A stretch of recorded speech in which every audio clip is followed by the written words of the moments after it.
Oh, Joe, here we are. Oh, my God. Good morning. Good morning. Another Monday morning. What a weekend. What a weekend. Yep.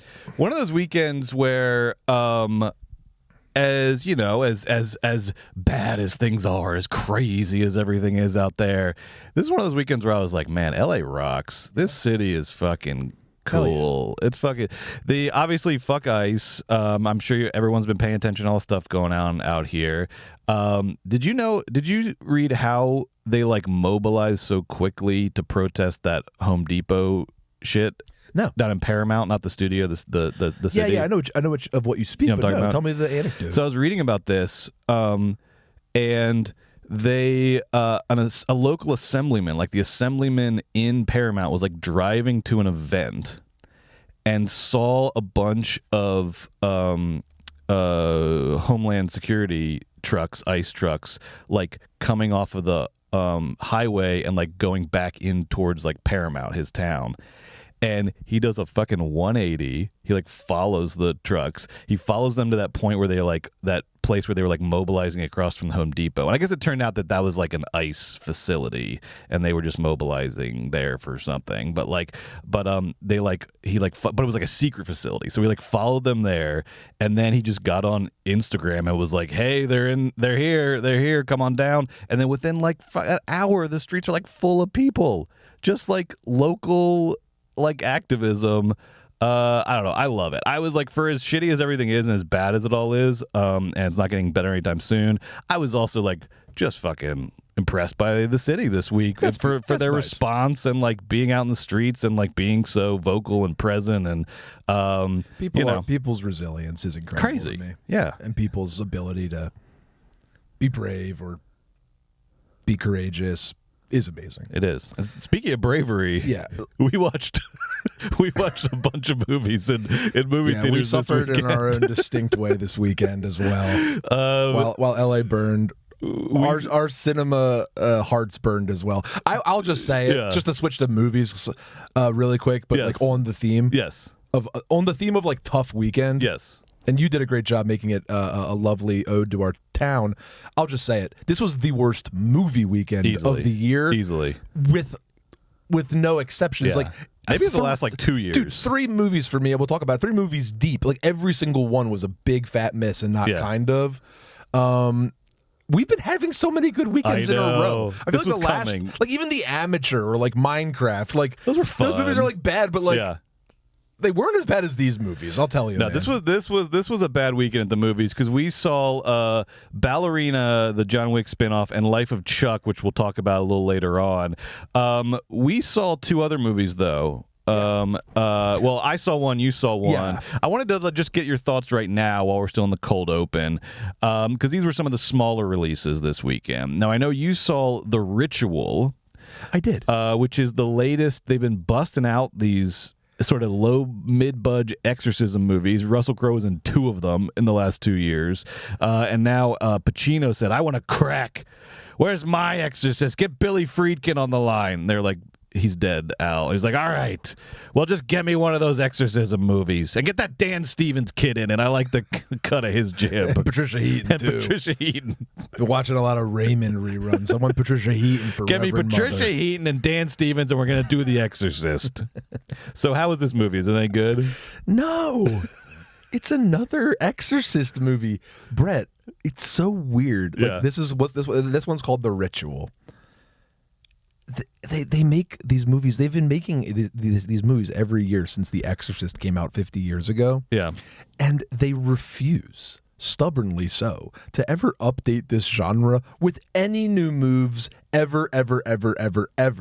This one is like the more cut and dry than you could ever imagine. This one's based on the 1923, the most famous exorcism the priests ever wrote down well, and this is that story. I was one of the 6 people that saw the trailer for this, so great. I know. It's about the real thing. This is like the foundational one that all the other ones are actually based on. So that's why it looks like all the other ones, and it's exactly the same as all the other ones. Shockingly little imagination. Pacino. How's Al?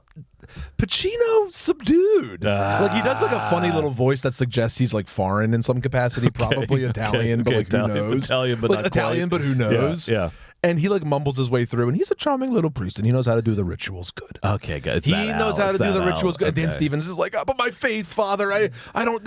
I'm a man of science too. And Al Pacino's like, trust me, brother. Oh no, Dan Father. playing straight man. Dan hates playing straight man. I honestly, it took me half the movie to realize, oh my god, that's Dan. Because I'm used to Dan being my sneaky little villain. Maybe quirky Dan got put on the shelf for a little bit. That's fine, as he should be, as he should be. But like Dan plays the like tortured priest that can't believe his own eyes. Oh my god! And Patricia Heaton plays Reverend Mother, who allows the exorcism to happen on the premises. Well, because I've seen. And do you want to hear the most offensive part of the whole thing? I'm sorry. Yeah, no, go ahead. The most offensive part of this whole entire thing is that it's shot like an episode of The Office. So it's asking it's asking for your full availability to be scared. Like it's asking like it is signaling to you the entire time. This is a scary, realistic look at exorcisms. But then it'll like pan, she's like, blah, and then the camera will like swivel up to Dan Stevens' face and like zoom in like a gym crash, and he'll be like, yikes. I swear, the whole time it's really weird. It doesn't work. It's a type of well, there we go. That was their big idea. That was their contribution to the exorcism genre. It's a cinematic language that is derivative of television. Jim Halpert. But the crazy thing, specifically mockumentary style filmmaking, specifically derivative of NBC sitcoms. Why would that be your aesthetic cinematography choice for your Exorcist movie? And then just my final thing. Yeah. Justice for Exorcism Believer, the David Gordon Green movie. You keep banging. You keep banging this drum. You keep banging this drum. You guys, don't come crying to me when it's a fucking classic. Brett, no, how many stars? How many stars for the ritual? Well, 1.5. All right, that's very bad. It was very bad.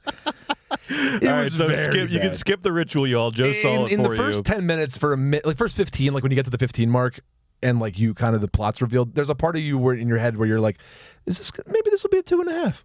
Maybe this will be 2.5. Yeah, maybe this will be bad good. Maybe this will be. I was there this weekend, and it just sunks. And no interesting moves made. Yeah. No Pacino freak out. You have Al Pacino doing work for money in front of you, and you don't ask him to scream and shout. It's really weird.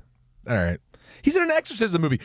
He doesn't even go, may the power of Christ. Come on. Dan Stevens does the loud yelling. Pacino must have some restrictions. He's getting old. There must be some restrictions on how animated he can get in a movie. Maybe. Yeah. Maybe his agent is like, don't let Al. I know you want Al, but like Al can't do Al anymore. But it was really honestly this whole entire time the ritual. I couldn't stop thinking about the Alto Knights. The Alto Knights, because De Niro still got it. Because De Niro, despite how poorly that movie was directed, De Niro's fault. De Niro's good in Alto Knights, and they give him. Hey, not only are you going to do full range De Niro, I want you to do both sides of the De Niro coin. That was amazing. I want 4-quadrant De Niro, 360-degree De Niro. And then in the ritual, it's like, oh, Pacino's here. Mr. Pacino, can you read a couple lines nicely? Okay, read a couple lines sinisterly. Okay, good job. Thank you, Mr. Pacino. All right, so Pacino's clocking in. De Niro, though, hidden within the Alto Knights is sort of like a career-spanning, career-crowning performance. The Alto Knights, in my rearview mirror, it just shines a little bit brighter every day. It really does. A little bit brighter every day. I keep looking because I've been like keeping track of how all the movies, rank that we've seen this year. That's a good idea. And I go back sometimes and I'll be like, in retrospect, I'll be like, oh no, because that one's better than that one. So I need to go. And like Alto Knights just keeps going tick, tick, tick, tick. And look, it's still in the lower tier, but it's making its way up the lower tier. Let me say this. I bet like it's on pace to be in my top 20 favorite movies. Wow. Of the year. It's on pace. Favorite. Yeah, favorite. 18, 19, 20. Like, am I going to enjoy 16 more movies this year than I did Alto Knights? I don't know. We had fun at Alto Knights. I'm just saying. Anyway, you had a different assignment this weekend because I saw Ritual, but there's so many freaking movies.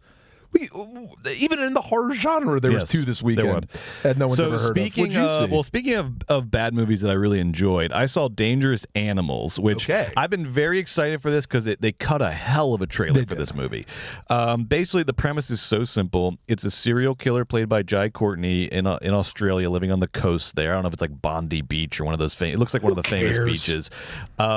And the way he kills people, he finds like sort of tourists and people who are like, they're like off the beaten path, so nobody will be looking for them. He finds these like adventurous tourists. He takes them out for a shark diving tour in his boat, in his rickety old boat, and then he like stabs them so they start bleeding, and then like kicks them into the sharks. He uses the sharks to kill them, and then that's if you're lucky, and then he'll like some of them, usually like young women, he'll like keep them on the boat for a while and then do this like ritualistic kill where he lowers them slowly into the shark infested waters while he films it on an old VHS camcorder, and then he says things like, "Tell me that ain't the greatest show on earth," as they're like floundering around and getting eaten by sharks. No, super fun little premise. Shark Lies and videotape action going on Shark there. Lies and He's videotape. Oh, yeah. Little teaser for what's coming later in the show.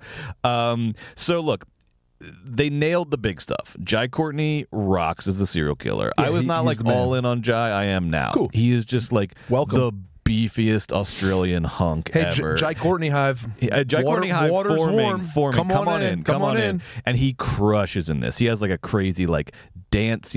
Serial killers always have their dance scene, and this ain't no Life of Chuck dance scene. Okay, this is Jai Courtney dance scene. Okay, he's killing it in this boat, just chugging a bottle of vodka, dancing in his underwear. That sounds good. Oh, yeah. No, he's like. But where does this movie fall short? Okay. Sorry. So I'm talking about all the good stuff. So, it nails the important stuff. Unfortunately, like the movie around it, like the movie itself, where they have to like develop the backstory of the final girl, and then she's got a boy that she falls in, sort of falls for, and then he is coming to save her. Everything else in the movie is like bad. It's like not good at all. It's like it's really bad. It's a classic horror conundrum. It is. It is. And so I cannot. So here's the thing. I cannot lie and tell you that this is a good movie. I give it 2 stars because it's a bad movie, but it's a super fun bad movie that has a lot of great stuff in it that I would strongly encourage you to go see in movie theaters because it's a blast. It's a big blast, and it's really funny because I have a bad day. Maybe tonight I'll go watch Dangerous Animals in theaters. And you might say it's even better than 2 stars, but I have to just be honest with you. It's like a bad movie with like some really fun stuff in it. I appreciate that. And they do a good job of doing the special effects on a low budget. So it's a lot of like pretty amazing, what I guess is like stock footage of sharks, but like really well sort of like used, and then they'll just like cut to an overhead shot of a person halfway in the water going, awesome. And like blood pouring out. Here's what I'm hearing. If the team of The Ritual came to us and deemed us worthy of working together, we'd say, well, we'll get back to you. But if Dangerous Animals team came and said, you guys want to work together, we'd be like, fuck yeah, we're going to work together. We'd love to work together. I love where you guys are going. We have to do this. I love where you guys are headed. All right, I'm going to I love where you guys are headed. I love that. The plot is so funny though, because like they randomly like they just have to pick like 2, like the final girl and her like boyfriend, right? Her like lovers. They pick the 2 like hottest people I've ever seen in my life, and it's like so good. Like out of but it's like that's horror classic. I know, but they're like but then they like try to get them to like but then they're like pretending they're not hot because the girl is like a classic wandering tourist. She's just in Australia, like trying to get away from her crazy life in the United States. And then the guy is like a real estate scion. Like he's like at first you think he's gonna be the like part of the serial killer, and then she like drives him to his car, and it ends up like he did run out of gas, and it's like at this apartment complex where he has his like face on the front because he's like the real estate agent. Like Joe, it's like the plot is like all right, is weird and bad, but better than TBD. No spoilers, but might have been the best movie you saw this weekend. By the numbers, it was. It was the highest rated movie I saw this weekend. Was 2 stars. Bad. Dangerous Animals, but fun. Cool. The best movie I saw this weekend was it was 1.5 stars. So.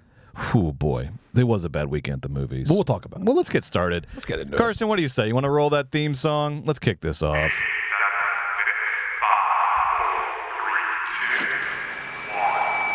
The backbone of this country is the independent film critic. The power of movies must be protected. The best thing about movies is the feeling they give. It's a feeling I want to feel every day. Movies, baby! Movies, baby! Movies, baby! Movies, baby! I love it, Rackball. Oh, beautiful. Welcome to the show, there folks. It is. Let's talk about some movies. What happened this week, Brett? Yes. And who are you? Who are you? Hey, I'm Joe Cilio, a.k.a. the Philly Movie Freak, and I'm joined by my co-host, Brett Boehm, a.k.a. the Georgia Movie Dog. Go Dogs! We're coming to you live from the San Fernando Valley, baby. And this weekend, in addition to The Ritual and Dangerous Animals, we saw Ballerina, the John Wick spinoff, and The Life of Chuck. We've got our reviews coming at you in a bit, plus box office updates and more. And then in the second half of the show, for Patreon subscribers only, you're not going to want to miss this. We're back on our Weekend at Bergman's bullshit, baby. That 1980s season keeps rolling along. We're going to finish it this year. And today, we have a real stinker for you. It's voyeurism in the 80s, sex, lies, and videotape, Steven Soderbergh's breakout indie hit, versus Porky, the Bob Clark comedy classic that started the teen sex comedy thing. And an interesting conversation, Brett, because they bookend the decade. They do. Porky's 81, Sex, Lives, and Videotape 89. What happens to men between 81 and 89? We'll talk about it. Quite a lot, apparently. Or nothing. Maybe not. They just get access to technology. Yes. I do love that Spader, when Spader reveals what changed him, it's just that he was a huge asshole. No, Sex, Lives, and Videotape is good. I was I thought your mom died or something. You just realized you were a big asshole? Okay, great. We'll talk about all that later on. Join us on the Patreon. That's on the Patreon. Patreon.com/moviesbaby with 5 Ys. You can sign up for a 7-day free trial. I see people doing it, and then I see them sticking around. You know what that means is that it's a good place to be for movie lovers is that Patreon. You got to sign up. It really helps us keep the show going. Yeah. We really, really appreciate it. Thank you. But we know that in Hollywood, baby, it all begins and ends with the almighty dollar. So, did Ballerina have enough of that John Wick magic to unseat Lilo and Stitch? Carson, show me the money. Whoa! No, it did not. No, it didn't. Whoa, that's bad. $25 million opening for From the World of John Wick Ballerina. But Brett, that's the second place. It finished behind the #1 winner this weekend, Lilo and Stitch, in its third week at number 1 for a total domestic cume of $336 million. That's right. And it's up to $772 million worldwide after 3 weeks. So Disney feeling confident about that $1 billion mark, Brett? Well, I was going to ask you, do you think, because I thought guaranteed billion, but now it's this is when it gets a little tricky. You know what's fun? Yeah, Minecraft and Lilo and Stitch are making us appreciate and respect the billion figure. How hard it is. We're throwing it around a little willy-nilly. It really shows how incredible Inside Out 2 or Neja is its own thing, but Inside Out 2 really is in these billion-dollar movies. Now, you said here's some comparison. Here's some comparison, because Inside Out 2 was the fastest animated movie ever to $1 billion, on the way to becoming the biggest animated movie of all time until this year, Neja 2. So Inside Out 2 crossed the billion mark in 19 days of release. Lilo and Stitch has been out for 16 days, and it's at $772 million. So it's obviously not going to get to $1 billion in 19 days, but it's not like Inside Out 2 crossed $1 billion after 2 weeks. It takes kind of I think Lilo and Stitch gets over $1 billion. I think it gets over $1 billion. I don't know. The only reason that I hesitate, I was so hardcore about my Minecraft prediction, and to watch it peter out weeks, not peter out, but it's really hard to cross that billion mark. Hard. So we'll have to just follow and see. I assume it will too. It's third week. It's summertime. This can be in movie theaters for 4 or 5 more weeks and get some traction. So here's the one knock against it though is that over the next 2 weeks we have How to Train Your Dragon live action coming out this weekend, and then we have Elio, the new Pixar original, coming out the following weekend. And then Disney's it's just going to eat its own tail. Yeah. So Lilo and Stitch has been enjoing this sort of being the only kids movie in town. Now it's about to get some major competition. So I don't know. I thought it was guaranteed first American $1 billion movie of the year. Now I'm just not so sure. Well, you know what won't be the number $1 billion movie of the year so far is From the World of John Wick Ballerina. Right. That's right. Brett, what are you Brett, I'm looking at this is a Lionsgate movie. Now, we don't like to kick people when they're down. We love our friends over at Lionsgate. We're rooting for you. And all we do on this podcast want you to be better. We love Lionsgate, and we just want to watch you guys succeed, and just time and time again, it's tough.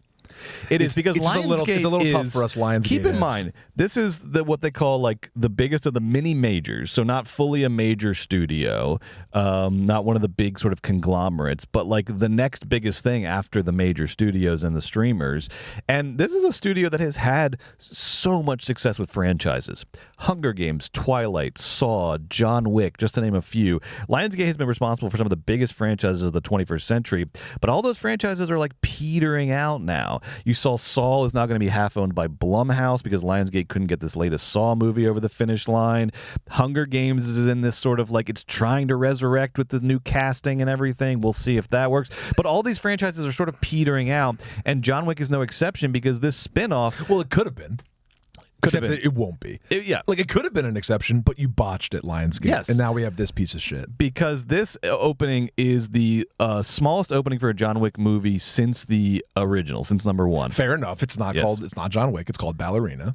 Yes. But even considering that, this is I was reading that this is a 65% drop off from the opening of the last John Wick movie, John Wick 4, where the average for a spin-off, for an action franchise spin-off, the average is they usually see like a 45% drop off. So even for action franchise spin-offs, this is pretty bad. This is definitely bad. And it was projected to do 30 to 35, so it's well under its projections. It did not meet its projections.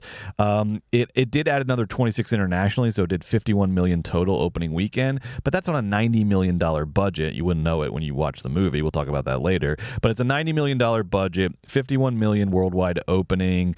Bad for the John Wick franchise, bad for spin-offs. I mean, look, Lionsgate, they did their magic. They pre-sold 60 million in international distribution rights, and apparently they kept the marketing budget around 45 million. So I was doing the math. I think this has to get to about 150 million to see profit. It's not going to sniff that with a $51 million opening. It's basically on par with Furiosa, which opened at 26 million last year, and that Furiosa ended up netting out at 67 million domestic. So that's probably right around where this ends up. We'll talk about Ballerina more later when we review the movie. I don't know. Any last thoughts now while we're in the box office? IP management is the name of the game if you're one of these big studios. And John Wick is it has been challenging for this crew to crack. Because John Wick is about Keanu Reeves kicking butt, and they've taken us, and we'll talk more about the IP, I'm sure, later, and all the different ways it travels. But ultimately, when you're trying to find a spinoff, I get it, it's difficult. I do think, here's just some, not nice, but, random things I'm thinking. Tough to trade John Wick, which I have to imagine is male-centric audience, to gear shift them into a movie called Ballerina is weird. Even going up to a ticket, think about how sick and fucked up men are. Just saying the word ballerina to somebody might be difficult. And I'm serious. And then also it's a woman kicking butt now, and that's fine. But it's Ana de Armas, who isn't good enough. She's not Charlize Theron in Atomic Blonde. It's I don't know. She's it could have been a woman that kicks butt really good, but Anna's fine, but she's not extra good or anything. So what I'm saying is you're going to recast John Wick as a girl. You're going to make John Wick into a ballerina, and then you're going to give us somebody who is beautiful, but and fine at acting, but isn't Keanu Reeves level butt kicker. Yeah. It's just a lot to ask of dumb people and their wallets and their. It was too far a path to walk. Yeah. It should just be called Jen Wick. I'm not we even said kidding. Jane Wick last time. We said Jane Wick. And if you're thinking, well, that sucks, then don't do it. Yeah. This movie does not need to exist. It stinks. But if you're trying to make money off your John Wick IP, I just feel from the jump, some tough barriers to cross, and everybody can blow off those little barriers oh, Joe, or oh, stop. Men are fine. They'll order a ticket to a movie called Ballerina. I don't know. Will they? I mean, I don't know. Look, I'm not trying to get anybody fired, but to me it seems to follow up with that, the problem over Lionsgate right now is the creative vision of these projects, because it's not the money. They found a way to get a $90 million budget. That's plenty of money to make a solid John Wick spinoff. They made the original for way less than that. So the money is there. The marketing was not bad for what the movie ended up being. So it's like the budget's there, the marketing is there. I really do think it's the creative vision. I think we'll talk about this later when we talk about the movie, but like just the director they hired, the way the movie came to being, a lot of it just didn't make sense, didn't add up, and I'm not surprised by this outcome. So we'll talk about Ballerina more a little bit later. Phoenician Scheme entered wide release, sort of wide release this weekend. It did $6.25 million in about 1,700 theaters. That's $3,700 per theater. Not bad. It's under Asteroid City's opening, Wes's last movie, which opened at $9 million in wide release. But so what? That was the biggest one. Yeah. So it's okay. It's solid. Okay. It's fucking amazing. I mean, the budget was $30 million. Oh. They didn't like. Well, but then with Wes movies, it's like doesn't matter because you know about how Wes movies are all bankrolled by the guy that owns Criterion. Mm-hmm. Yeah. So if you don't know this, it's interesting. This guy, this billionaire Stephen Rails, who has a production company called Indian Paintbrush, but basically all Indian Paintbrush does is produce Wes Anderson movies. He's the guy that owns Janus and the Criterion Collection. He owns 20% of the Pacers, so he's fucking he's living right now. Yeah, he's living. Cool. So Stephen Rails is this guy that basically single-handedly, this billionaire that single-handedly just like bankrolls all of Wes's movies. So it never really that makes honestly, he's a benefactor. It's the perfect artistic situation. Yes. Something that we secretly wish we had. Here is an artist who is allowed to work in complete autonomy with his best craftsmen of his age, that has a dedicated fan base that will show up, and he has a wealthy benefactor that will allow him to do his art widely and freely. Yep. Like in theory, that's like one of the greatest setups of all time. It explains why the greatest setup. It explains why Wes does what we were talking about last week, which is like not move an inch off of his aesthetic. Because why would he? Like Stephen Rails loves it, is going to give him the money. He's like fucking, Lorenzo the Magnificent and Leonardo da Vinci. It's like the benefactor and the artist. As long as the benefactor's paying, Wes is just going to do whatever the fuck Wes wants. And artists are allowed to go deeper into themselves and find things and make art for themselves. And if it has like a indie audience that can pull out $10 to $15 million at the box office, then you get to keep making them. I'm celebrating Wes Anderson's ability to bring his art to life, period. I think he stinks. Now, to sum up this weekend's box office, that's like after a really good run, that's two sort of lackluster weekends in a row with neither Karate Kid Legends or Ballerina like busting out and exceeding projections or even meeting projections. But the box office still did $115 million total this weekend, thanks to the staying power of your Lilo and Stitches, your Mission Impossibles, your Final Destination Bloodlines. Even Sinners is still in the top 10 this weekend, even though it hit VOD.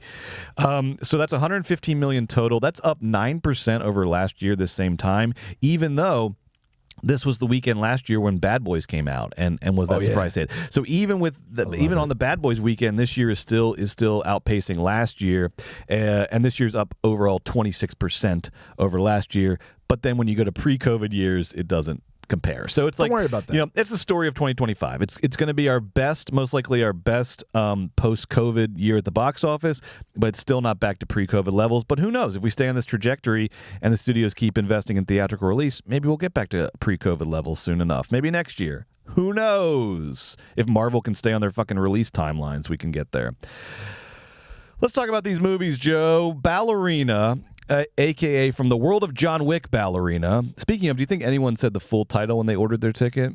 Probably a lot of men. From the world of John Wick, Ballerina? I bet you some people did. Now they go, John Wick, or what's it called? What's it called? Ballerina. From the world of John Wick, Ballerina? The one with Ana de Armas. This movie is directed by Len Wiseman, who's most famous as directing the Underworld movies with his wife, or ex-wife, I guess, Kate Beckinsale. He also did Live Free or Die Hard. He did that terrible Total Recall remake with Colin Farrell. It was written by Shay Hatton. You like that movie? No. Okay. No, I don't. I thought you had a little spice on that. No, I just like, what a filmography. It's just so odd. What an insane filmography. Okay, weird. I mean, he really is like, he was Hollywood's like rip-off. Do you know the band Bush?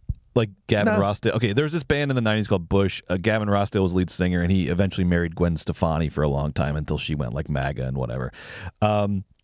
Bush was this band that like was like the brainchild of record labels who were trying to capitalize on grunge. There was a lot of bands like this, but they were a band who it was okay, Nirvana, Pearl Jam, got it, and then they find this the handsomest guy ever to do grunge, but handsome grunge.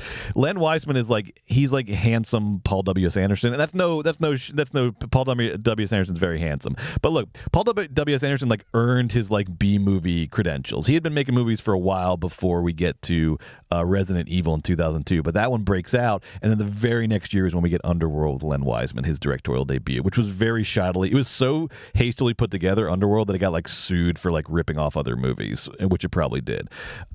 So long story short, Wiseman is the Hollywood ripoff version of Paul W.S. Anderson, their version of a B movie director. He's just been on Underworld Island forever. He also hasn't directed a movie in 10 years, and the last movie he directed was the 5th Underworld movie. But why would he get hired? I don't know. They desperately need this to not kind of work. Yeah. They kind of need John Wick to save the studio. And they had $90 million. Why wouldn't you do what you did with the first John Wick?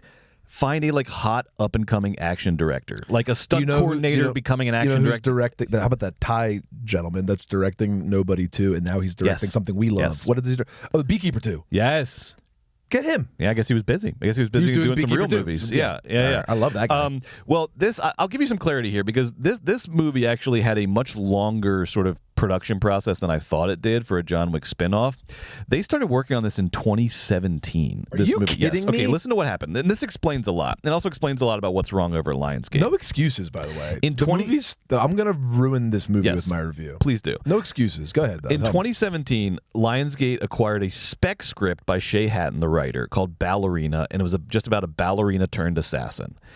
And Lionsgate, for some reason, was this would be a good John Wick universe movie, and maybe it will be in theory. Maybe it could be in theory. Everything in theory could be good. So they hired this guy to be part of the writing team for John Wick's 3 and then 4, and they really liked the work he did on 3 and 4, so they put this Ballerina movie into production. They had him rewrite it as a John Wick movie, and they put it into production as the first big John Wick spinoff that we're going to do.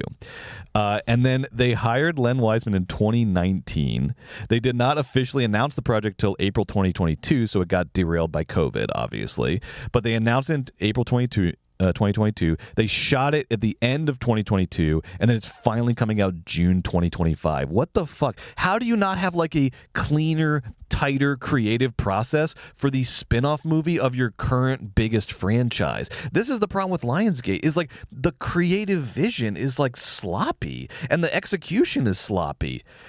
This is a big moment. This is kind of a make or break moment, like Joe was saying, for your studio, and you hire Len Wiseman, who hasn't directed a movie in 10 years, and is just the Underworld guy. You got $90 million. Go hire a fucking director. Get Alex Garland. I don't know. I don't know. Pick Take somebody with I don't know. Just pick somebody cool and hot right now. So 2017, and then it got COVIDed, and then it got 3 years delayed, and I guess that a big portion of that had to have been with them trying to figure out this IP and trying to get the story going, because they made it. So they made 4 John Wicks with increasingly obnoxious and long-winded lore. Yes. Then they tried the Continental TV show, which was a 3-episode miniseries on Peacock starring Mel Gibson. Right. Right. What the fuck are they doing? I bet when they started doing the Continental, they had to rewrite Ballerina because the rules of the universe maybe had shifted, and we actually need the Ballerina to actually. And they overthink. I can feel the overthink watching it. We needed this to both honor the old John Wicks and propel us into a new franchise. So I need the Continental IP to get all. May I?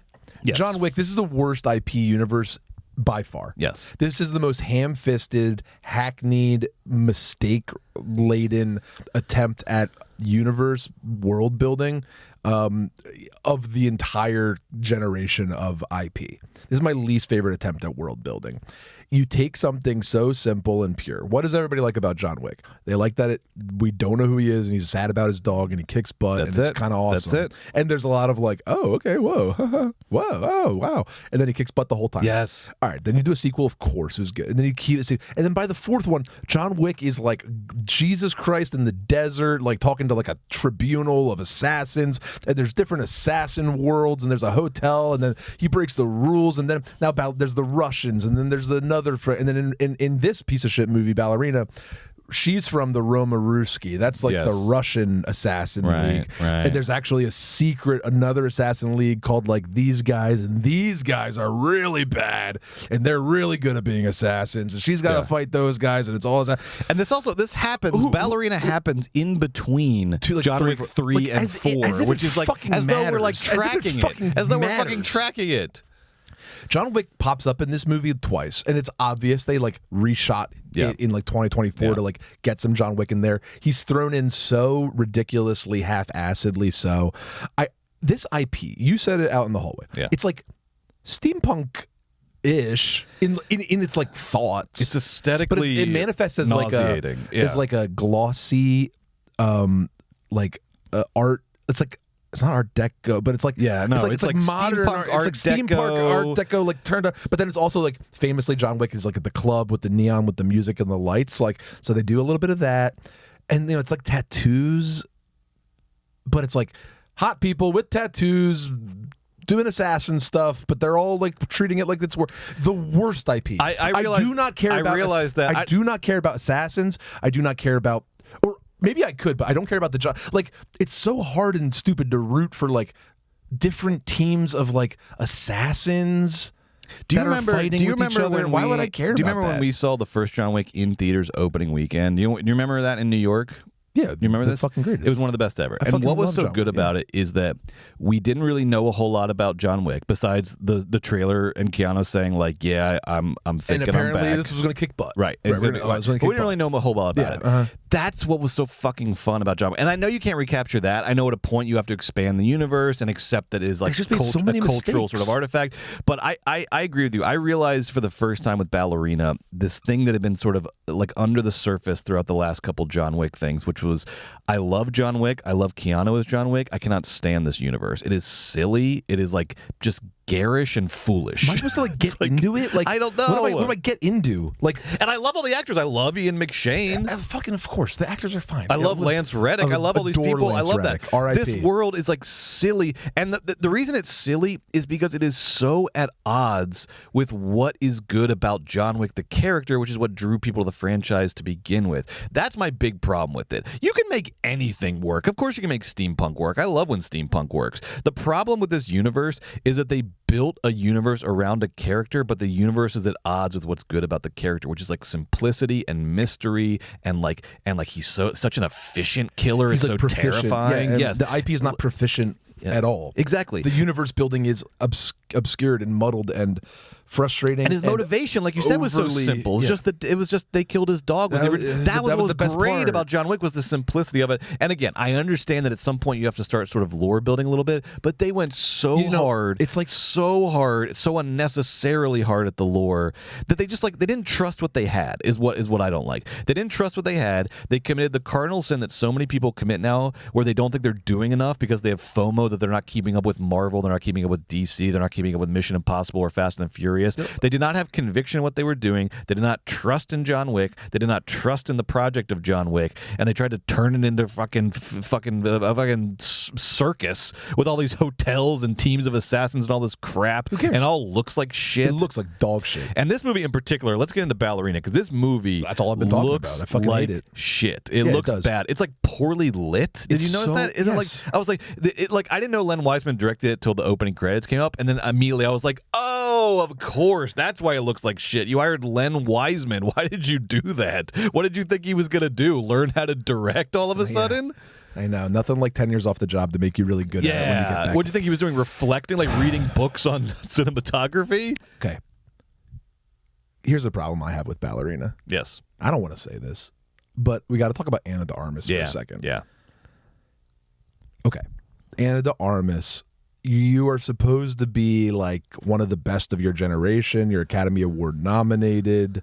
But watching Ballerina, I said to myself, wait, was Ana de Armas ever fucking been in that? Why do I think Ana de Armas is like going to be the next big movie star? Okay, she was really good in Bond. She was like awesome in Bond. She was like sexy and fun and like cool and like upbeat. She's great. Like, she's like the best part of the movie. Yeah. That's it though. Yeah. Then she's in Knives Out. Who cares about that? And then she was in Blonde. Good performance, but just a dog tough movie. Andrew Dominic movie. And now what? Like the Ballerina, like vacuum of charisma. She's supposed to like lead charisma. She has no. Okay, Keanu walks into this piece of shit, and he is John Wick, but also he did it in the first John Wick. Like he has aura. He's interesting without saying anything. He breathes fun. It's like when Harrison Ford shows up halfway through Blade Runner 2049. You're like, thank you, a fucking movie star. Good comp. Also, Anna's the big purple girl in that movie. Yeah, true. So the thing with Anna in this movie is like she brings none of the what's star charisma. That's like when you don't have the ball and you're still able to make something happen on the court. Like Tom Cruise doesn't need a fucking line to like steal the scene. Harrison Ford, like they just walk in and they know how to control the camera, control the vibes, and be the center of attention. Anna de Armas like gives up every opportunity to like take center stage, own it. She's the ballerina. She's supposed to be this badass kicking thing. And when I'm watching her kick butt, all I'm thinking is, oh, I love this stunt team that they use time and time again on these movies. They're really talented. Hey, these guys are always so good. Even if this movie sucks, the stunt coordinator and his crew always bring the juice on these John Wick movies. Good job, team. No, I was thinking like, man, Anna de Armas can kick butt. Well, she's fucking cool. I don't know. Also, not to be crass, Anna de Armas is one of the most beautiful people on the planet. Why didn't I leave the movie in love with her? Why did I leave the movie less in love with her?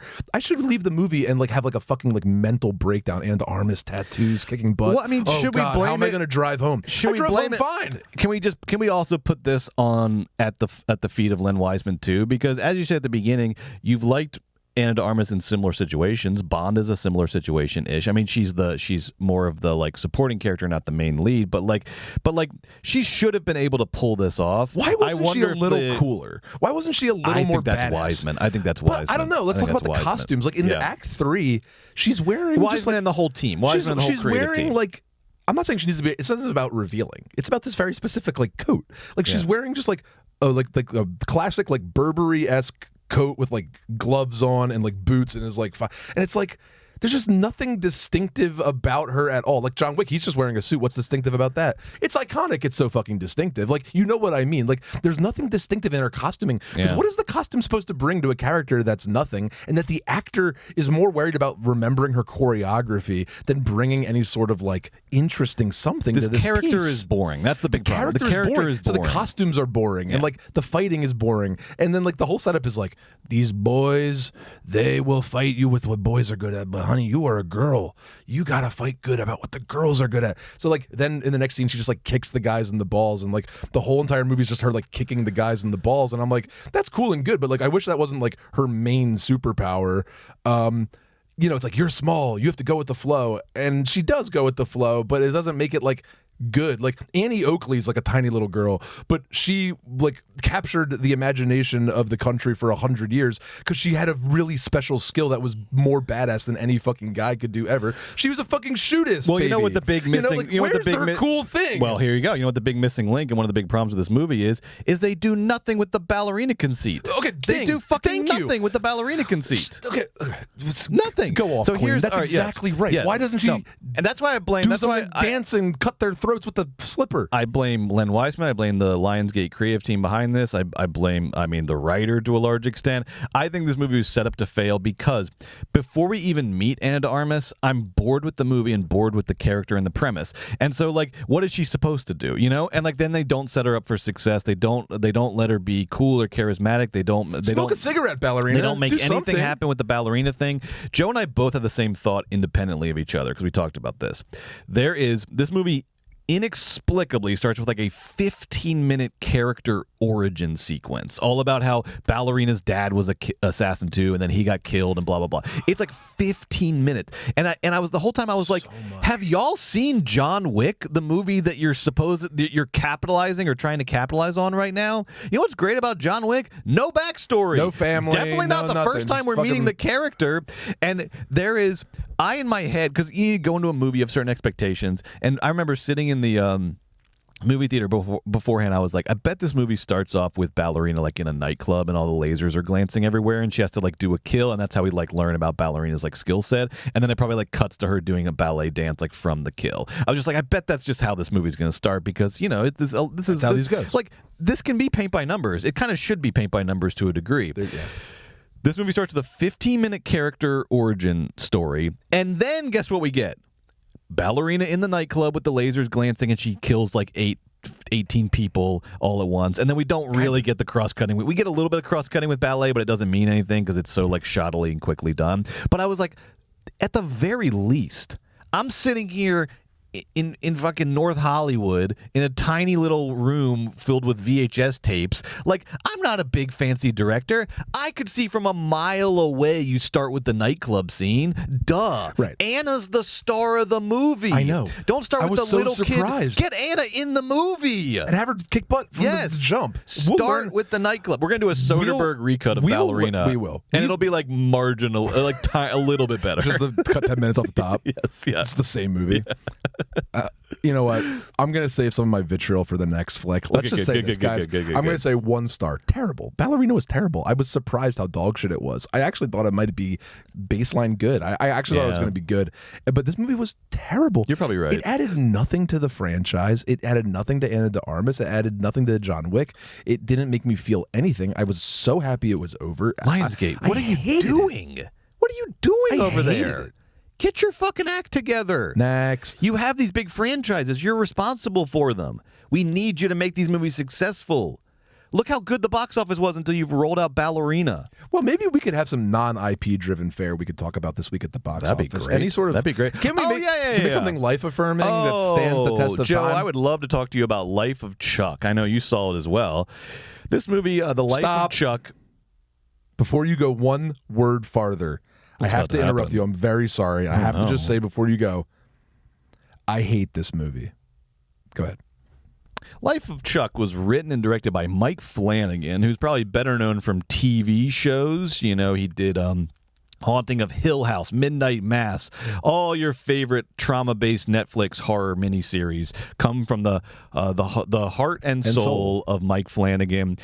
His last 2 movies, he does do movies as well. His last 2 movies were Dr. Sleep and Gerald's Game, both of which are Stephen King adaptations, as is Life of Chuck. So when he's doing movies, that's what Mike Flanagan likes to do. He likes to collaborate with his good buddy Stephen King, who is well into his sort of Twitter dementia era.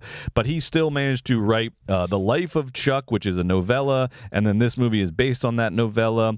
And as we're told in the trailer, or now we'll see if this is true or not, but what we're told in the trailer is that this is not the Stephen King of Carrie and Maximum Overdrive and Pet Sematary and The Stand. Not the good Stephen King you are familiar with and enjoy. This is the Stephen King of Stand By Me and The Green Mile and Shawshank Redemption. What? Okay, so you might hear that. You might say, well, okay, I like Stand By Me. Or you might say, well, I like Shawshank Redemption. No shade. No, I'm just saying. We have different sides. Stephen King has different sides. He has his heartwarming side. I'm just saying, okay, so he has this heartwarming thing. Okay, go on. Now, this film stars Tom Hiddleston. Boo. You remember him as Loki and I actually kind with Taylor Swift on that Rhode Island beach July 4th. Remember that? I forgot about that. Chiwetel Ejiofor, who we love. Karen Gillan from Guardians of the Galaxy and other stuff. Not to be rude, is just a handsome character. Dude. The man's a handsome. He plays like a public school teacher in this, or just like a guy behind a desk teaching middle schoolers. I'm like, he was a teacher in Bridget Jones' Mad About the Boy as well. I mean, he killed in that as well. If he was a teacher, he'd be getting some apples. He's good. Yes. He's Can we get like a big old fucking Dead Poet Society movie with Chiwetel Ejiofor as like an inspiring teacher? You could do a spinoff. How about The Life of Chiwetel? Spinoff of Life of Chuck. What's his character's name? Just going into who cares? Hold on. The Life of Marty. I want The Life of Marty. Life of Marty. His name's Marty Anderson. This is a terrible film. Go ahead. Sorry. All right, Jacob Tremblay, the child actor, what was he in the room or something? And then Mark Hamill, Luke Skywalker's in this movie as a crusty old wise man or something. It's probably, just like Gal Gadot in Snow White, this is probably Mark Hamill's best performance ever. Honestly. Do you think, you know what I mean? This is the best, because he moved the needle for me a little bit on like not hating Mark Hamill so much. You know what I said? I said, oh, Mark, if you want to just never... I get it. You just don't do Luke Skywalker anymore ever and just want to go be a crusty old man for a couple TV movies? And I do want to say to our audience before we proceed, because I know last week in the chat some people were speaking up for Life of Chuck. No one had seen it yet, so I would be curious to know if those stands are still out there. They were basing it a lot on the novella, and I do want to say, no shade if you like Life of Chuck. Everyone should like whatever they like. We don't care. But you have to understand. I don't know if there's ever been a movie, definitely not since we've been doing this show, that like is such a perfect storm of things that Joe and I like hate in movies. Like this movie is almost like trolling us in terms of like how it combines all of these tropes that we really don't like in movies. So I will say, this is our review of Life of Chuck, and we just have to be honest about what we saw and what we think about it, okay? Because I want to tell you this. Life of Chuck, and what is it about? Okay, it's about this guy... Stop. It's about Chuck's life. You're going to waste a lot of world's time. Ending. You're going to burn time talking right. about the fucking plot of this movie. But the Life of Chuck, what it does is it wrestles with a lot of big questions, okay? The world is ending, and then we're going back in time through Chuck's life, and it's about sort of how he found meaning in his life, and it's really about sort of the meaning of life movie, okay? Despite all the things in the world that are causing you sorrow and sadness and anxiety and anger, just dance, baby. Just dance on through. That's how you'll find meaning in life. That's kind of what Life of Chuck is. But even though it wrestles with all these big questions, the only question that it answers is, in my opinion, what if Barnes & Noble was a movie? What if The Grove, the outdoor mall here in LA, was a movie? That's kind of what Life of Chuck is. There's even a key scene, where Tom Hiddleston is walking through a very Grove-esque outdoor mall, and he's got like his Starbucks and his Zara suit on, and it's kind of a perfect scene, and there's like a busker drumming, and that becomes like a big sort of moment. And it's kind of perfect because that like setting is the cultural equivalent of the movie. Like, this movie has despite its ambitions, which are massive, it has the intellectual and emotional depth of the Starbucks at the Barnes & Noble at the Grove here in Los Angeles. And you can just fill in sort of locally what that is in your town. And look, I haven't read the book, the Stephen King novella, so I can't say 100% accuracy, like what's the book and what's the movie, but Mike Flanagan does include so much like prosy narration, which is done by Nick Offerman in a voiceover. So much prosy narration that like I have to imagine those prosy bits are just taken wholesale from the book. Without a doubt. Yes. Are you kidding? Yes, because it's like the short storyest. It's one of my least narration ever. Guys, when you adapt a book or a short story, do not have the characters read pages from the book over the scenes. Visually represent the movie. This is one of the bad things that we hate. Now, look, I'm sure you're like, what about these two great movies that do it perfectly? Sure. Well, of course. Those but let me give you a taste of the narration. 15,000 movies that do this. It is a crutch. I didn't hate it in Royal Tenenbaums. I'm sure. Is that based on a book? No, I mean the narration. Exactly. The narration. Well, I'm worried about when you take sections of books and you read them as the thing, because you're like, that'll get the audience to be evocative of the textures of the literature. Too late. We're watching the movie version. Visually represent to us what those words make you feel. Don't cheat and just read the words. Go ahead. Taylor slipped into a reggae beat as she tried to match the pitter-patter of the pedestrians' feet on the concrete of the outdoor shopping mall on this, a very normal Thursday. Great impression. Imagine that, like, way too much. Like, a little bit is too much. It existing is too much. Now imagine that happening over and over. Nick Offerman just reading the worst short story you've ever heard in your ear. And again, look, people are saying the book is good. I don't know. But out of context, the parts that Mike Flanagan pulls and puts in this script because he refused to actually adapt the book into a movie and is just pulling wholesale from the book, the parts that he chooses and the way he uses them are so grating and obnoxious. I wished it was a silent movie. I was like, can we bring out the Wurlitzer? Let's just cut the sound, bring out the Wurlitzer, and I'll just watch this, and maybe it'll be better that way. So that's one of the things. In addition to the short story narrations that are just smug and uncool, the reliance on, and we actually talked about this before, but when a movie that is not a musical relies on like a big dance scene in order to like accomplish an emotional like sort of arc or sort of an emotional point in the movie because it doesn't know what else to do because it can't achieve it through like dialogue or performance or filmmaking. And so it's like, well, let's just do a big old dance sequence and that'll kind of sum up the movie in the moment, but it's not a musical. It's just like a cop out. This movie does that multiple times. It's kind of like the backbone backbone of the film. Yes. Is 2 dance sequences that don't work. Yeah, sorry. You know what? It's not the Barnes and Noble of movies. It's the like, what if we put a dance sequence in a non-musical of movies? It's like that trope as literally as a movie. Look at the poster. Like that's the vibe of the movie, and I find that very obnoxious and grating. I'm sorry, I just do. Chapters, which I hate, but you know what I hate even more? They're in fucking reverse. All right, I gotta stop you. The first thing you see on the screen is chapter 3, and I almost said bye. Almost walked out of the theater. Guys, when the movie chapter starts, 3 don't come before chapter 1. When the movie starts, and it said the first thing you see, it says Act 3. I literally almost stood up and booed. I almost stood up in an AMC theater full of people and went, boo. Boo! This is how I know this movie's not going to work. Or if it does, it'll be by some miracle. Because you are using fucking tricks. Yeah. You're using fucking smoke and mirrors. You're about to do nonsense. You're about to have big ideas without any depth. I know exactly what's about to happen to me, and I put that out of my head because all I want to do when I sit down for a movie is enjoy it. All I want to do is to root for it. But when I saw Act 3, I knew we were in for a bumpy ride, and nothing dissuaded me of that. Now, there were moments in Act 1 slashers, I like to call it Chapter 3. Well, it starts with the best. I will say it starts with the best of the. Yes. It starts with the best Absolutely. act of the entire movie. Without Act a doubt. 3 is the best part and starts at the beginning because.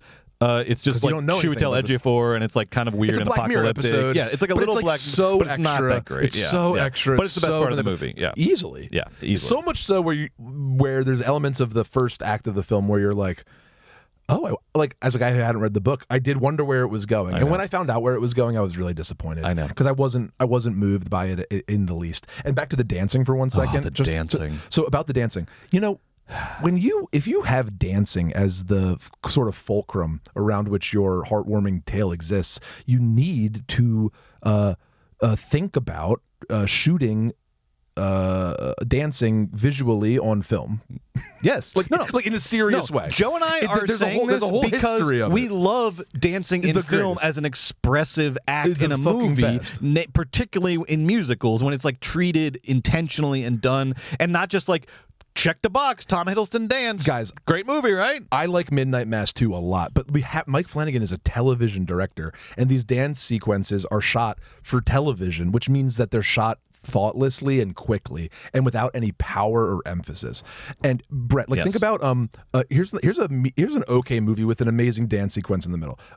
Hail Caesar by the Coen brothers has a dance break with Channing Tatum which makes total sense in the movie. Makes total sense, and I'm sure that Coen brothers copy every shot from their favorite random. It's like dance. On the Town with the sailor outfits and everything. The sailors, and they do a big dance number, and it's fucking gangbusters because the Coen brothers love movie musicals and they understand the art of filmmaking. And they're doing a fun thing where they're like playing on like sort of what do they call it? Was it the Lavender Closet? What they call it? Like they're playing on sort of like the queer undertones of movie musicals. Like they're doing a lot of fun stuff with it. They understand history. There's a concept. They care about There's film. a concept. They like dancing in film. Mike Flanagan likes the idea of dancing as like an act of personal liberation, and he thinks that the I don't. You keep going, but not good dancing. You keep going. Dancing like on a lark in the grove, just like the worst kind of dancing. Like if you saw two like people like dressed in like H&M like dancing in the middle of the grove, you'd be like, "Fuck off." I lived in New York City for a long time. I was like, I've seen this show in Washington Square Park 3 times a day as I walk back and forth. Where like 2 fucking randos are dancing to the drum beat. Yeah, that's not inspiring. No. Also, no. I've lived a full life and I've danced a ton. Yes. Dancing, we're not against dancing. We're so in favor of dancing. We think this is a bastardization of it, which is why we don't like it. Yeah. That's funny. That is what our sort of core issue That's what right the now argument is like the dancing. Take dancing seriously. The dancing's like in film. The dancing, and it's Chiwetel Ejiofor and other characters. They're like watching Gene Kelly movies because this movie loves dancing ostensibly so much. Yes. Then take it seriously. Then do a good dancing sequence. It's the worst dancing movie I've ever seen. And don't make dancing like, hey, shit's fucked up, right? The world's going to hell. But if you do a little dance, if you just dance on through, just dance on through. I can't. All right, I want to let me say a couple more things because I'm gonna burst. A couple more things I didn't like about this movie. Look, these are some people that I can, in the right circumstances, enjoy in a movie under the right circumstances. Tom Hiddleston. I'm sure in the right circumstances I could enjoy him in a movie. I've never enjoyed him in anything. Remind me in chat. You're gonna dislike like David Dastmalchian is in this movie. I hate him. Only because he's gotten out of control, but like you liked him in The Dark Knight when he's like a little like you know kind of Joker sidekick. All right, I did. With him. He's fine. I'm just kidding. Mark Hamill, and then Mike Flanagan, the writer, Stephen King, the director. Okay, these are all people that they're a little pick me, but in the right circumstances, like in like the right way, I can like these people. But all of these guys together, this was like a fucking pick me convention. This movie, like all the pick me guys in one movie, just like checking, like, but I don't even know what boxes are being checked anymore. Didn't you get the sense of this movie that it was like, I was like, they lost this the is thread. like sort of like virtue signaling, but like to what end? And like, what are the virtues? No. I was like, what is like, it's not like, virtue I know signaling. you guys are like really proud of yourselves right now because you think you're making like an inspirational, meaningful movie, but like, what's the meaning What is of the it? core of you your all inspiration? Are like the only thing meaningful in this movie is just like when one character like reads verbatim from like a Carl Sagan YouTube video. Carl Sagan and then Leaves of Grass. Yeah. That's how deep this movie goes. This Carl movie, Sagan. It's and only Leaves of depth Grass. is just stolen valor, but everything else, it's like,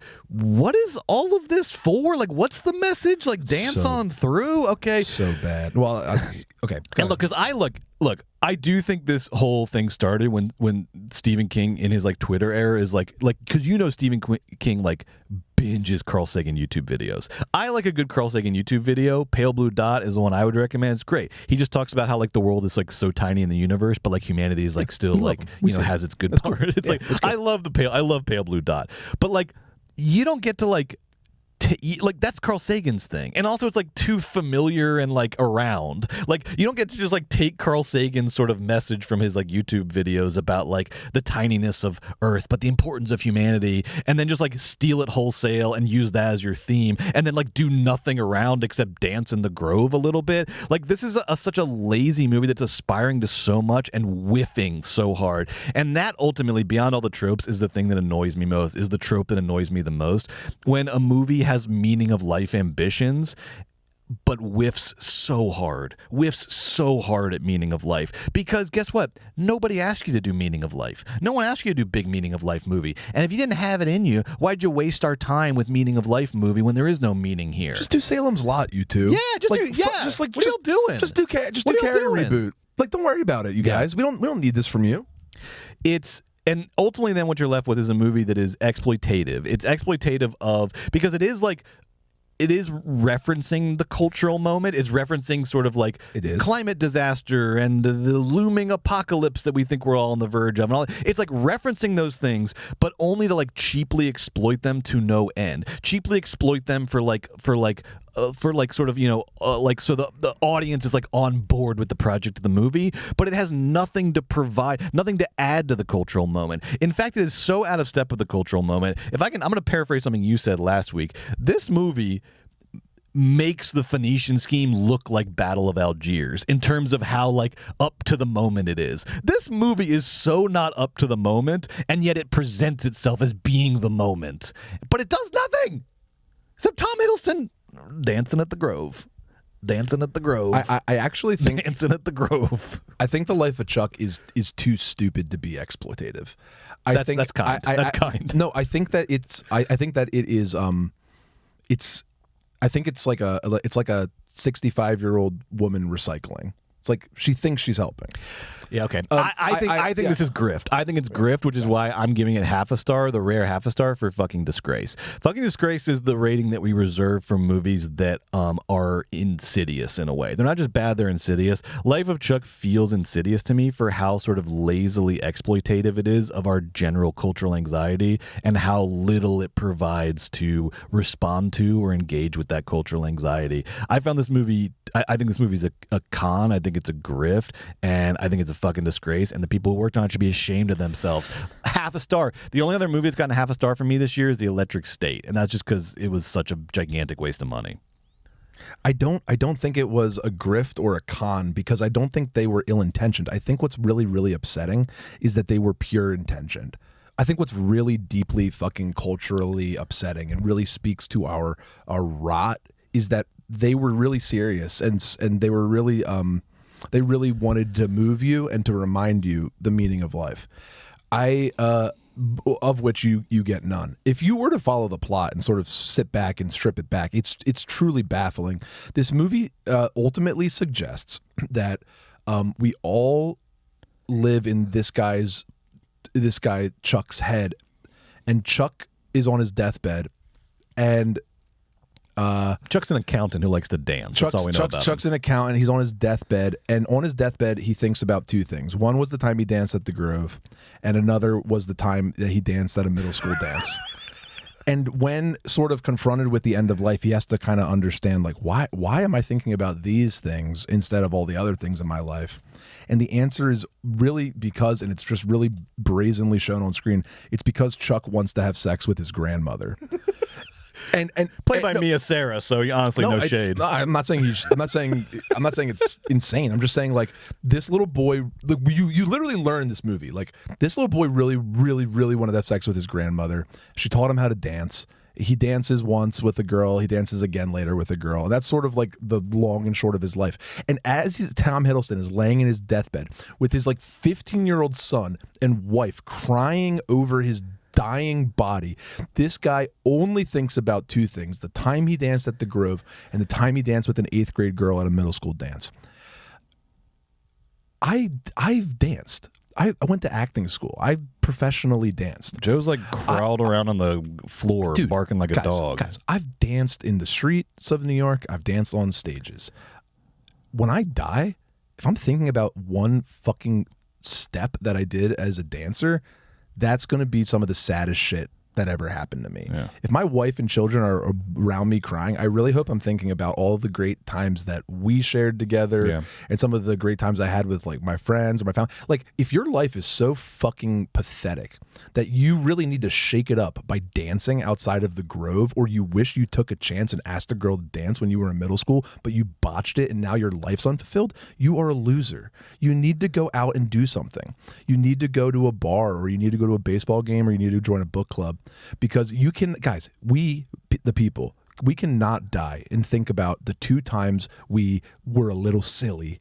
And that's sort of the culmination of our life. The two times we sort of just did something fanciful. We did something a little silly. Whimsical. We did something a little, just kind of outside of the norm. We just sort of like broke out a little tiny bit. And that was really honestly what it all kind of boils down to. It's like, if that's up, that's what's up. That's sad. That's not what my fucking life's boiling down to. The two fucking and I'm sure on I'm sure in the last moments I'll remember when I smelled a rose and I'll die, and I get that. Yeah. But this movie really is really like on. It really thought those dancing scenes were meaningful. It really thought that it was going to bowl you over with the idea that we all already know in our hearts, which is like the best things in life are these random moments. Like, we already know that, and then to just like to present it as some great lesson that they're sharing with you, or something we can all feel together and sort of remember. And this is the kind of movie that wants you to get in the car and call your mom and tell you that you love her.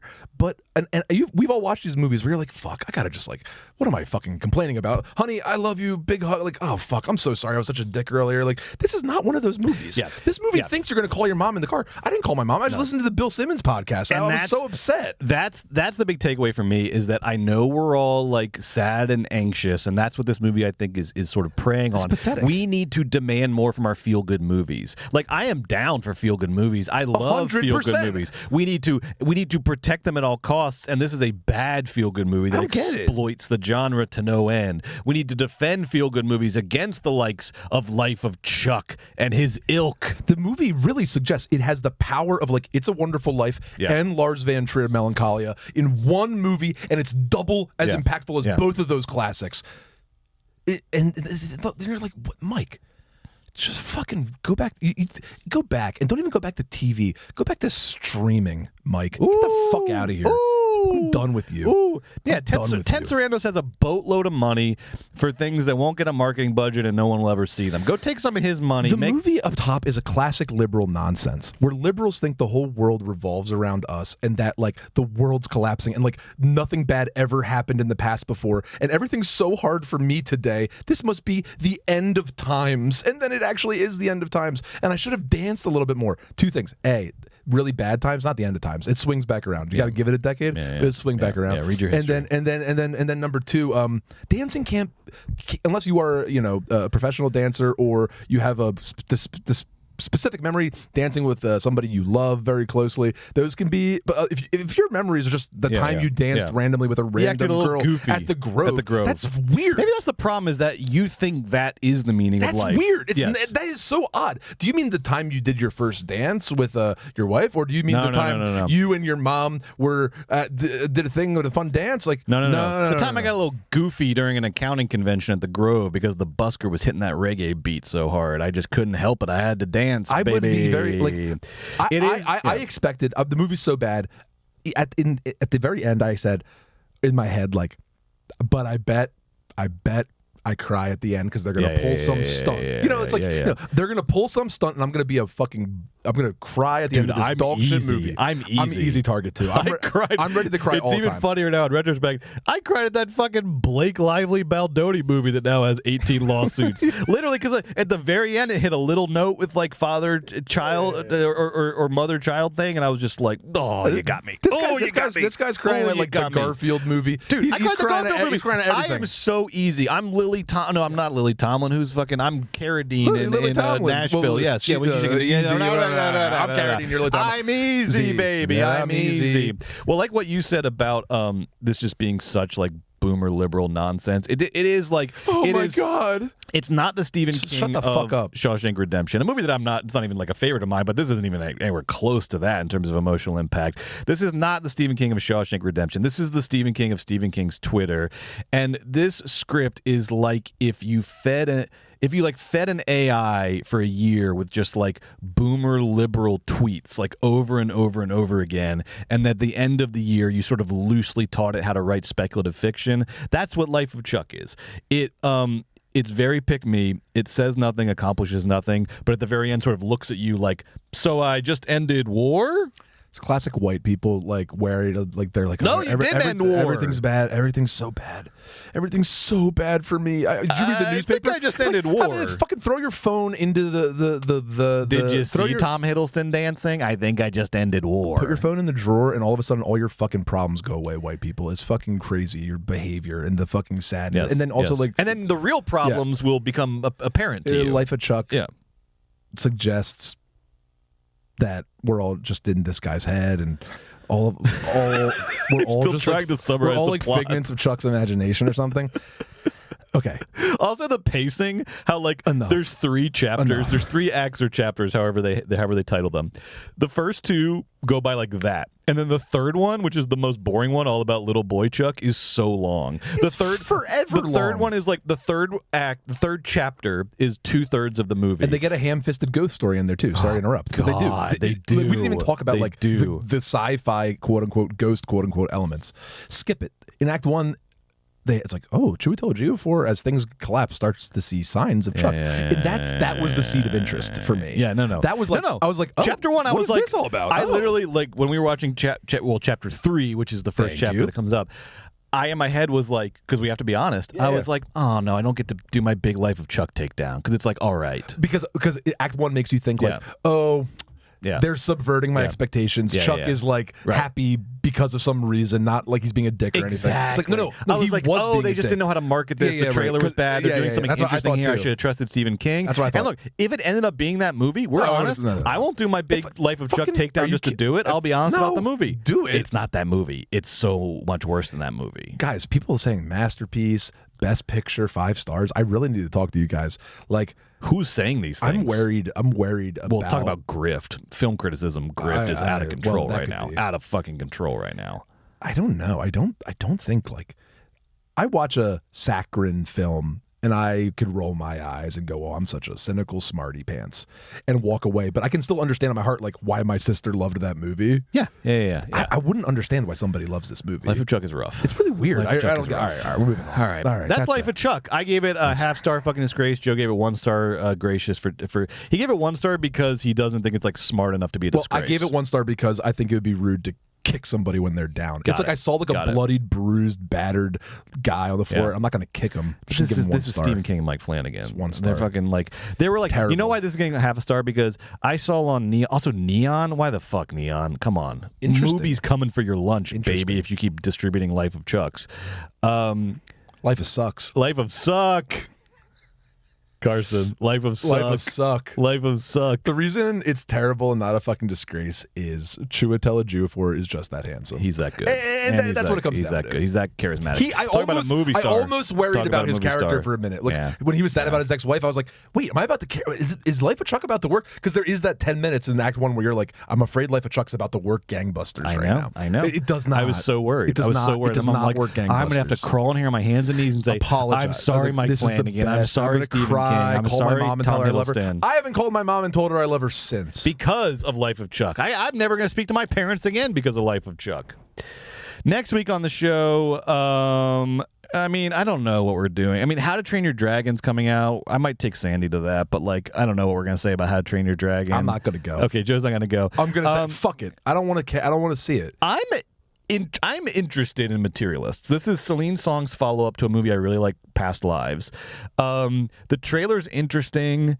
Never been a big Chris Evans fan. I'm not as like big of a Pedro Pascal stan. I just think he's like a good actor and I like seeing him in things, but I'm not like a huge stan. But I don't know. I think it's like a sexy new rom-com. Like I'm interested. I'm interested to see what the Materialist is. Joe's so. I'm sorry. Like whatever. I'd rather see this than How to Train Your Dragon. Okay, well, you will. We'll watch The Materialist. You know what I want to do next week? Materialist could be, like, for all I know, like, really fun and good. Like, it could be really fun and good. Like, there's no reason for me to discount, like, Celine Song, Pedro Pascal, Dakota Johnson. Plenty of reasons to discount Chris Evans. Not a good actor. But maybe Celine uses him perfect and it's a lot of fun. I don't know. We'll see. And he has been very, like, sort of, I mean, I don't know what option he has left at this point, but he's been, like, surprisingly sort of charmingly self-deprecating on this press tour about how bad his film, like, career has gone outside of Marvel. In a way that I was like, okay, Chris, I'm going to give you another shot on Materialists. I'm going to give you another shot because I like this. You're like, okay, I haven't picked the best roles because look, our boy was in Snowpiercer. All right, because of Snowpiercer, I'm gonna give you. We're giving Chris a second chance. Is he not another teen movie? Is that him? Yes. See? Right? All right, so he's got 2 winners in the catalog. And he's in something I saw recently that was so funny. Fuck. Did he do a cameo on something we saw? God, no, it was like a teen horror movie, and I can't remember what it was. So anyway, Materialists. Yes, so what is this? Like it's like Challengers for adults? Is that what's going on here? Yeah, I guess look, it's like I see a girl and 2 guys, and I say Challengers. Everyone loves adults. the thruples nowadays. Ooh. Okay, and then we got a hot little Bergman's coming. Oh my gosh! Look at this hot little Bergman's. This is wild.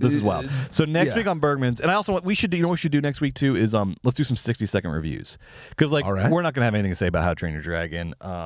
Materialist will review. Let's pop out some 60-second reviews. I really want to talk about Caught by the Tides, which is my favorite movie of the year that I haven't talked about yet. I want to talk about this anime. The damn it, I just forgot the title. The Colors Within. It was like a bad translation. I don't care about that. No, Joe. Oh, I care I'm about that? going to sell you on this movie. I'm going to sell you on this fucking movie, The Colors Within. I want to talk about some 60. I want to do some 60-second reviews, some other movies I've seen that we haven't talked about yet from this year. So we'll do that next week.